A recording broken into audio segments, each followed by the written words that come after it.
Hi everyone, আসসালামু আলাইকুম। Welcome back to my channel. নতুন একটা রেসিপি দেখার জন্য সবাইকে স্বাগতম জানাচ্ছি। কোনো রকম বেকিং পদ্ধতি ছাড়াই স্ট্রবেরি দিয়ে আজকে আমি একটা ডেজার্ট কাপ তৈরি করে দেখাবো। এই স্ট্রবেরিগুলোকে আমি প্রথমে ভালো করে ধুয়ে নিয়েছি। ধুয়ে এখন ওপরের যেই পাতাগুলো আছে উপরে এই ডাটার অংশটা আমি কেটে এখন স্ট্রবেরিগুলোকে ছোট ছোট টুকরা করে কেটে নিতে হবে। প্রতিটা স্ট্রবেরি আমি এভাবে ছোট ছোট টুকরা করে কেটে নিব। চেষ্টা করবেন প্রতিটা টুকরা যেন সমানভাবে কাটা হয়। কাটা হয়ে গেলে একটা বাটিতে নিয়ে আমি 2 টেবিল স্পুনের মতো পাউডার সুগার অ্যাড করে খুব ভালো করে মিক্সড করে নিব স্ট্রবেরির জন্য। এখানে আমি হাফ কাপের মতো স্ট্রবেরি নিয়েছি কুচি। মেশানো হয়ে গেলে এটাকে এক সাইডে রেখে দিব।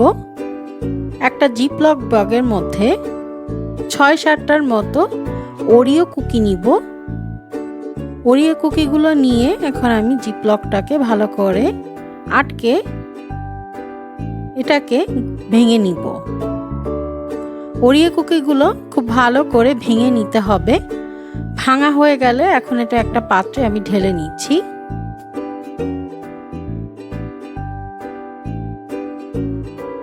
দুই টেবিল স্পুনের মতো আমি এখানে বাটারকে গলিয়ে নিয়েছি। এখন এই গলা বাটার ওরিও কুকি পাউডারের সাথে খুব ভালো করে মিক্সড করে নিতে হবে। মিক্সড করা হয়ে গেলে আমি এখানে 4টা 1 টাইম কাপ নিয়েছি। এই 4টা 1 টাইম কাপে আমি ওরিও বিস্কিটগুলো নিয়ে অন্য একটা কাপের সাহায্যে আমি এভাবে হালকা প্রেস করে নিব এবং এটাকে 10 মিনিট ফ্রিজে রেখে দেব সেট হওয়ার জন্য।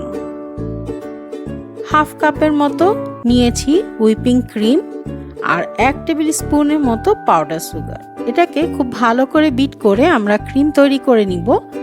আপনারা চাইলে এখানে 2 টেবিল স্পুনের মতো ক্রিম চিজও অ্যাড করতে পারেন, তবে আমি আজকে ক্রিম চিজটা ব্যবহার করছি না, শুধু ক্রিম ব্যবহার করছি। ফ্রিজ থেকে কাপগুলো বের করে আমরা যেই স্ট্রবেরিগুলো কুচি করে রেখেছিলাম চিনির সাথে, সেই স্ট্রবেরিগুলো 4 সাইড থেকে এভাবে সুন্দর করে দিয়ে দিব এবং ক্রিমটাকে একটা পাইপিং ব্যাগে ভরে নিব। ভরে সামনেটা ঠিক এভাবে মোটা করে কেটে এখন 4 সাইড থেকে ঘুরিয়ে ঘুরিয়ে ক্রিম দিয়ে একটা লেয়ার তৈরি করে নিব। এভাবে 4টা কাপেই আমি ক্রিম দিয়ে একটা লেয়ার তৈরি করে নিব। তার উপরে আমি কিছু ওয়েফার ছোট টুকরা করে নিয়েছি।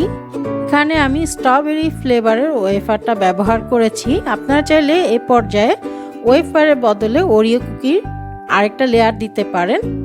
তার উপরে আমি আবারও ক্রিমের একটা লেয়ার দিয়ে নিলাম।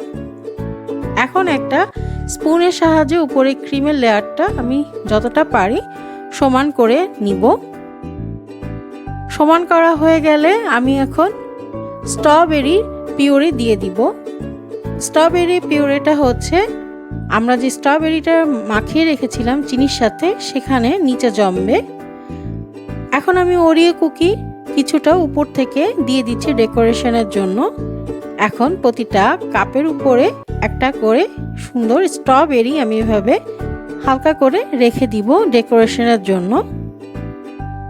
এই ইজি ডেজার্ট স্ট্রবেরি কাপটা নিশ্চয়ই আপনাদের কাছে ভালো লাগছে দেখতে। আমার কাছে তো বেশ ভালো লাগছে এবং লেয়ারগুলো খুব স্পষ্ট বোঝা যাচ্ছে। উপরে ওরিও গুঁড়া আর স্ট্রবেরি পিউরিটাও খুব সুন্দর দেখা যাচ্ছে। আশা করি আমার মতো আপনাদের কাছেও এই ডেজার্ট কাপ খুব ভালো লেগেছে। যদি ভালো লেগে থাকে তাহলে নিচে কমেন্টস করে অবশ্যই জানাবেন। আর এটাকে ফ্রিজে আধা ঘন্টার জন্য রেখে দিবেন সেট হওয়ার জন্য। লং টাইমের জন্য রাখলে কিন্তু ওয়েফারগুলো নরম হয়ে যাবে। চ্যানেলটা সাবস্ক্রাইব করবেন, পাশে থাকা বেল আইকনটি প্রেস করে দিবেন। সবাই ভালো থাকবেন। আল্লাহ হাফেজ।